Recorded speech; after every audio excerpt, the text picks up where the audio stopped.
Hello students, welcome once again. Hope all are fine.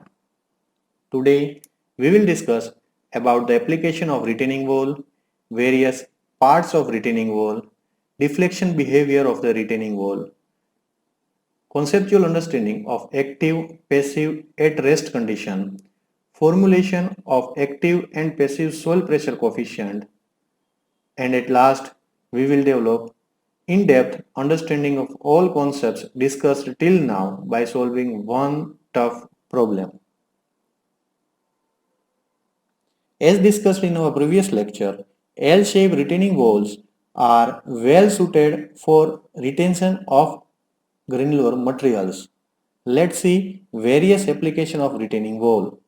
Retaining wall can be used to construct basement below ground level in buildings, wing walls and abutments in bridge, to retain slopes in hilly terrain roads, as side walls of bridge approach road, etc.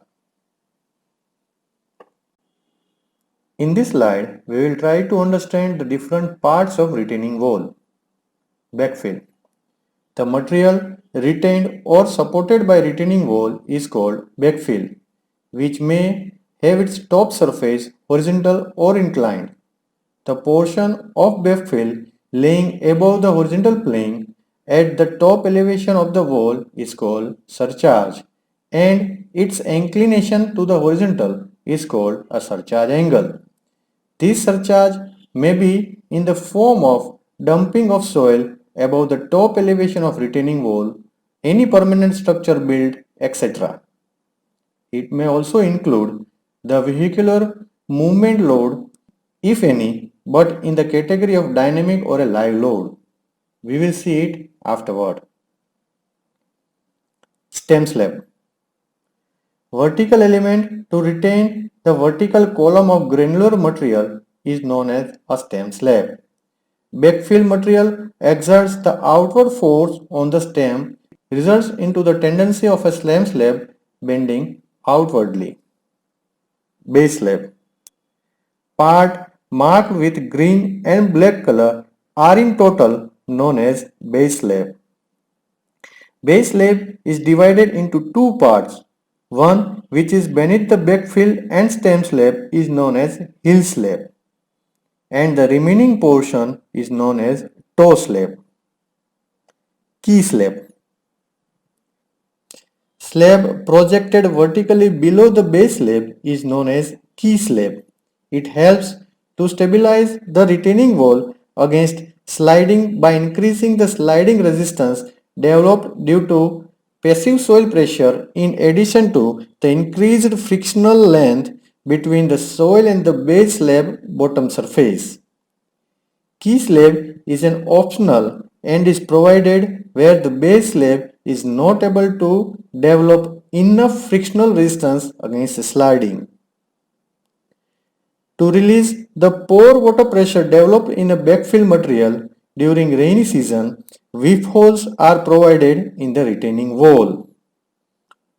At top on backfill and in front of retaining wall, longitudinal drains are provided.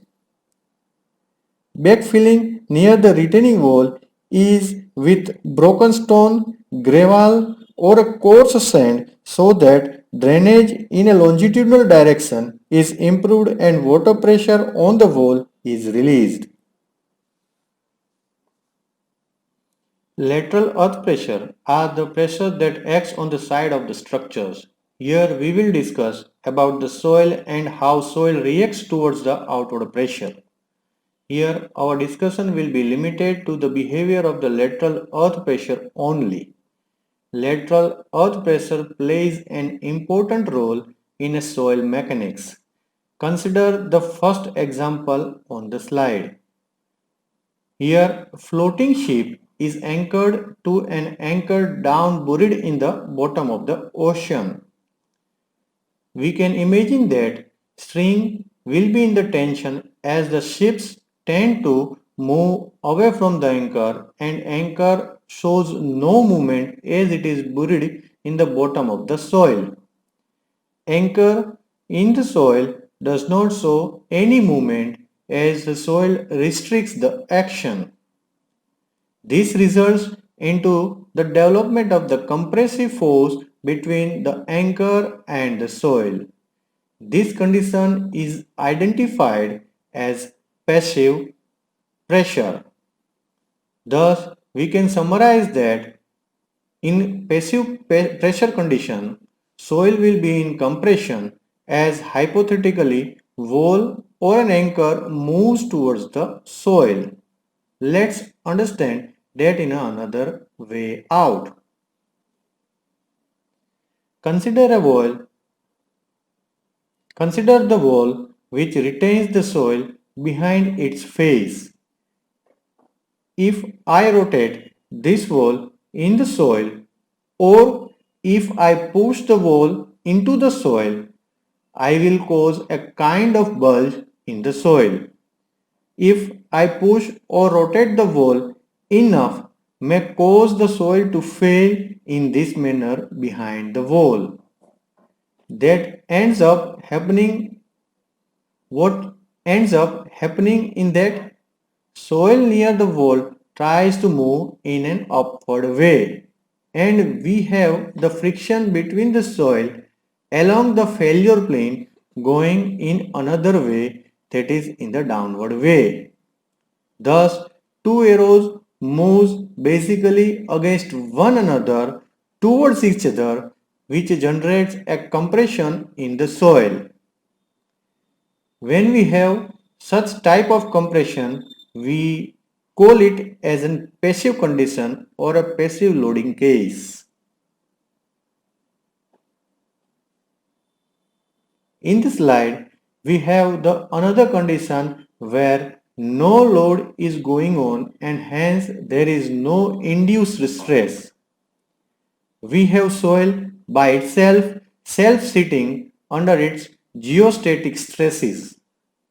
Here, everything is in equilibrium and we call it as at rest condition. Now let's talk about the last condition in the slide. If we have a retaining wall, we can imagine that soil behind the retaining wall wants to fall down and want to make a cone shape. Wall is in the way of the soil cone formation and hence soil pushes the wall over. If we go back to our diagram, if we rotate, if we go back to our diagram and if we rotate the wall away from the soil, or if we translate the wall away from the soil behind the wall tends to fall down in the form of slope as shown in figure.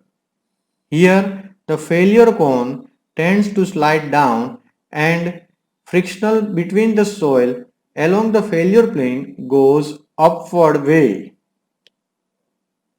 Now here arrows are moving away from each other instead of towards each other, as was observed in our first case.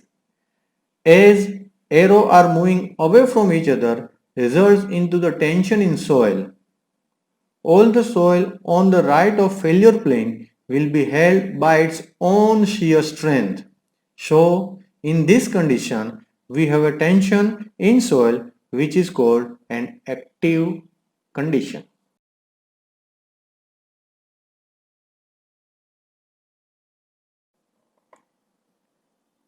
In practice, we often multiply the vertical stress by horizontal earth pressure coefficient to compute the horizontal stress. The coefficient is known as letter K.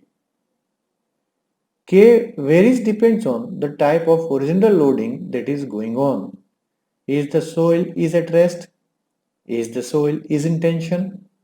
Is the soil is under compression from some type of induced horizontal loading? When the soil is at rest, K is denoted by KO, that is at rest earth pressure coefficient, which ranges from zero point 0.2 to 0.6. When the soil is in tension, K is denoted by Ka, that is an active earth pressure coefficient, which ranges from zero point 0.2 to zero point 0.4. When the soil is in compression, then K is denoted by Kp, that is nothing but a passive earth pressure coefficient whose range ranges from 3 to 10.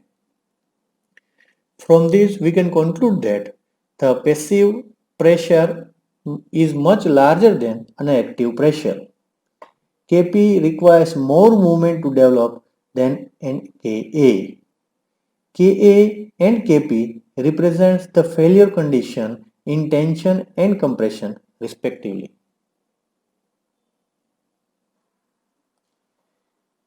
If we take the common relation of sin phi, if we take the common relation of sin phi, which is just based on geometry and trigonometry of Mohs circle on failure envelope, we can simplify for Ka and Kp.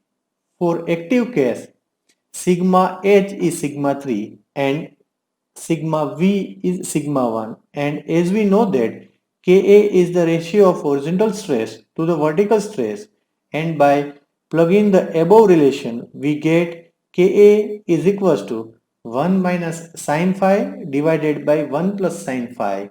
In the same way, Kp is equals to 1 plus sin phi divided by 1 minus sin phi.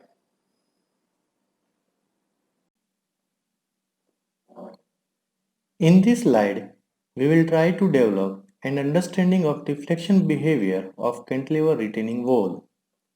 This cantilever retaining wall is loaded by backfill and surcharge as shown in figure. This backfill and surcharge load together will develop a force in an horizontal and vertical direction. Horizontal force tends to bend the stem in an outward direction, resulting into inner face pointing towards the backfill in tension and outer face pointed away from the backfill will be in compression. As reinforcement is used to resist the tensile force, main tensile reinforcement is to be put on the inner face of the stem slab. Likewise, due to the gravity load, heel slab tends to bend in a downward direction, resulting into tension in the face pointing towards the backfill and compression in the face pointing away from backfill.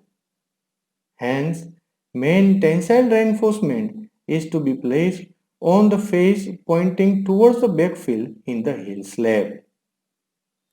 Again, in cantilever retaining wall, while resisting the overturning moment, toe slab bends in an upward direction as shown in figure.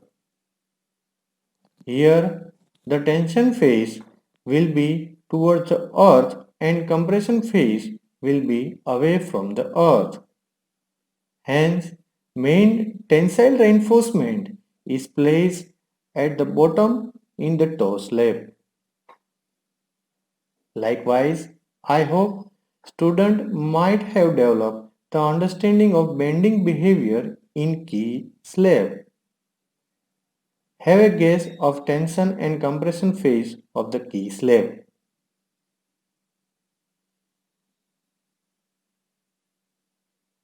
In order to develop the sliding resistance of retaining wall, key deflects inwardly, making outer face pointed towards the toe slab in tension and inner face towards the heel slab will be in compression.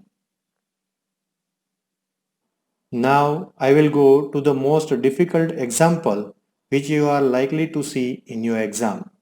Problem is designed to make you understand the concept of active soil coefficient and the mathematical way of determination of horizontal pressure or stress. I am going to show you that even with the most difficult problem, you can solve such problems with these 6 distinct steps. Here is your problem. It's a 6-meter high retaining wall. We are having two types of soil behind it. It's a loose soil of depth 4 meter and a dense soil of depth 2 meter below the loose soil. Here we are having frictionless wall. We are having surcharge above the wall, which causes an additional stress to our soil element behind the retaining wall. Wall is also supporting the groundwater of height 2 meter from bottom. Various soil parameters are also shown in the slide. Here we want to find the equivalent horizontal force acting on the wall. In step 1, we are supposed to find whether our problem is active, passive or at rest. In this particular problem, here we have to see that whether our wall is rotating away from the soil or towards the soil. If the wall is rotating towards the soil, there has to be some force mechanism that causes it to rotate. By using our common engineering sense, it is very much clear that this wouldn't happen as there is no force mechanism which could rotate the wall towards the soil. Hence, only direction which is going to happen is to rotate outward, and if it rotates outward far enough, it is going to develop a shear plane behind it, which leads to be an active condition.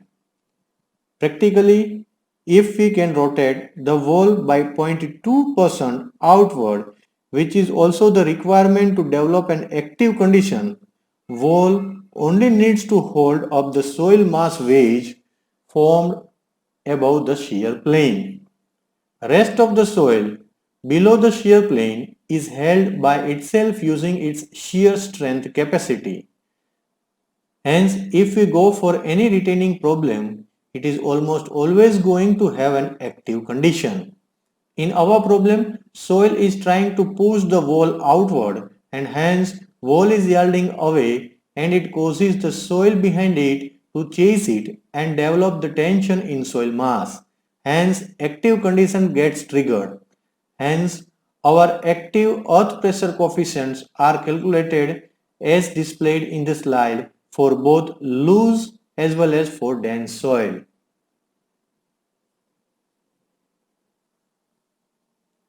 Step 2 is simply computing the vertical effect of stresses of soil behind the wall. In our previous lecture, we have seen that the vertical stress increases linearly with height at a rate of unit weight of the soil mass, that is gamma. Here in our problem, for first 4 meter from top, the vertical stress linearly increases with the height at a rate of unit weight of moist soil gamma m. And once we got below the water table, it's going to increase at a rate of gamma Boeing, that is the saturated unit weight minus unit weight of water. So we will go ahead and calculate. Here at top soil stress is 0, but we are having a surcharge overlaid having the intensity of 15 kilonewton per meter square, and it develops the vertical stress which is displayed in the slide by a vertical stress column intensity equals to the intensity of surcharge Q. As we move downward, vertical stress increases linearly with increase in the height. At a depth of 4 meter, vertical stress intensity will be equal to the surcharge intensity Q added to the multiplication of unit weight of moist soil gamma and 4 meter soil layer thickness, which gives the vertical stress or pressure intensity of 79 kilonewton per meter square. At height of 6 meter, vertical stress at 4 meter is added to the multiplication of the Boeing unit weight of soil to its 2 meter thick layer of soil. Here, as previously said, Boeing unit weight of soil is the saturated unit weight of soil gamma saturated minus unit weight of the water, that is gamma W. Hence, calculating all these, we get total vertical stress at 6 meter depth from top as 97.4 kilonewton per meter square. Here the vertical stress at a different height is summarized in tabulated form also as seen on the slide.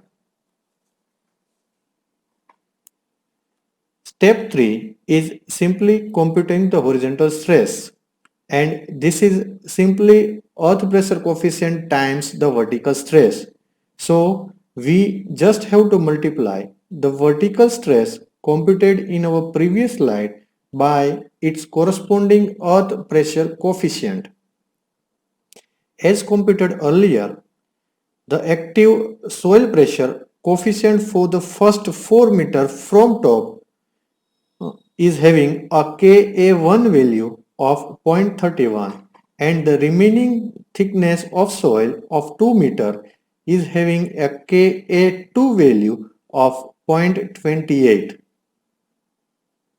At z is equals to 0, we are having the vertical stress intensity of 15 kilonewton per meter square, and if multiplied by Ka1 value of 0.31, we get the horizontal stress intensity as 4.7 kilonewton per meter square.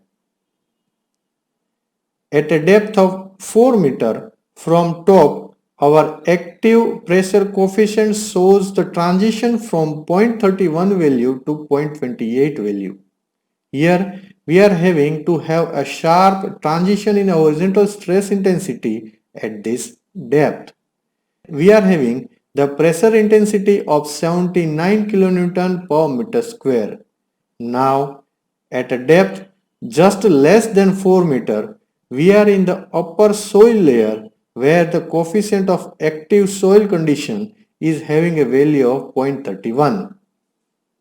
Hence, horizontal stress intensity in this layer at just less than 4 meter is 79 times 0.31 gives 24.50 kilonewton per meter square. Now, at a depth just greater than 4 meter, we are in the lower soil layer where the coefficient of active soil pressure is having a value of 0.28. Hence, horizontal stress intensity in this layer at just greater than 4 is 79 times 0.28 gives 22.12 kilonewton per meter square. At base of wall, that is at a depth of 6 meter from top, vertical stress value is 97.4 kilonewton per meter square as calculated in our previous slide. Here this 97.4 times 0.28 gives horizontal pressure or stress intensity as 27.27 kilonewton per meter square. Here we have computed all horizontal stresses of soil mass. Very good. Have we done yet? No. We would be if we are not having any water behind the wall. But here we are having a water behind the wall at a depth of 4 meter from top. Hence, this water will develop the hydrostatic pressure or stresses behind the wall. This had to be accounted for that, and that tends to move towards our step number 4. At the depth of 4 meter, the horizontal stress by the water is equal to 0. But at a depth of 6 meter, we are having a 2 meter height of water column. And to find the horizontal stress intensity of water on wall, we simply have to multiply the unit weight of water by the water column height. That is 9.81 times 2 meter height gives 19.6 kilonewton per meter square. Hence, now the total horizontal pressure or stress intensity at the base of wall becomes 27.27 kilonewton per meter square plus 19.6 kilonewton per meter square, which comes out to be 46.87 kilonewton per meter square. Same is tabulated in the slide. Step 5 deals with the computation of total horizontal stress acting on the wall. For effective understanding, we simply dismantle the different shapes of horizontal stress diagram obtained in our previous slide. Area of the particular shape represents the value of the horizontal stress of that particular shape. Here we are having in total 5 shapes, 2 rectangle and 3 triangles. Area of each shape is computed and is numerically displayed on the slide.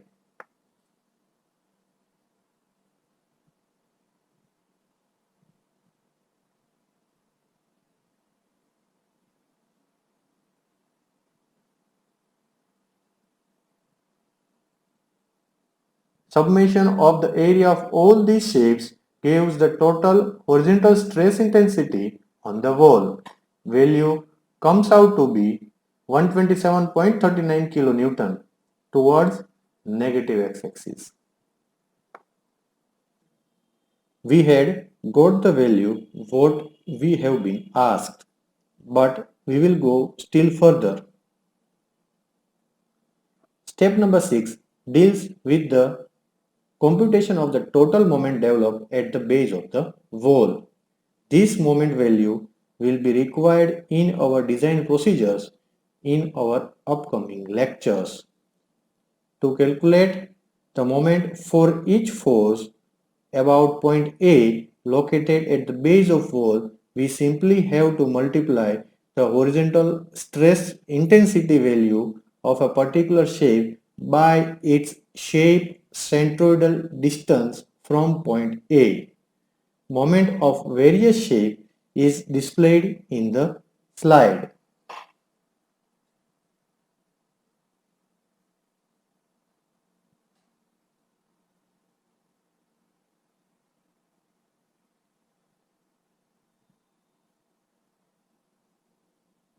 Summing up all these values gives total moment about point A, which comes out to be 267.94 kilonewton meter anti-clockwise direction.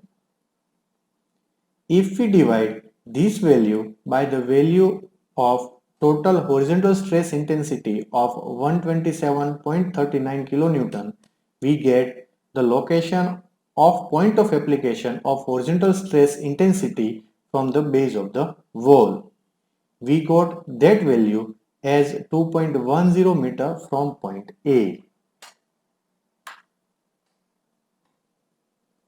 With this, we conclude our lecture. In next lecture, we will go for understanding of various forces acting on retaining wall, various stability conditions applicable, various types of retaining wall, and if time permits, we will go for some working example. Thank you.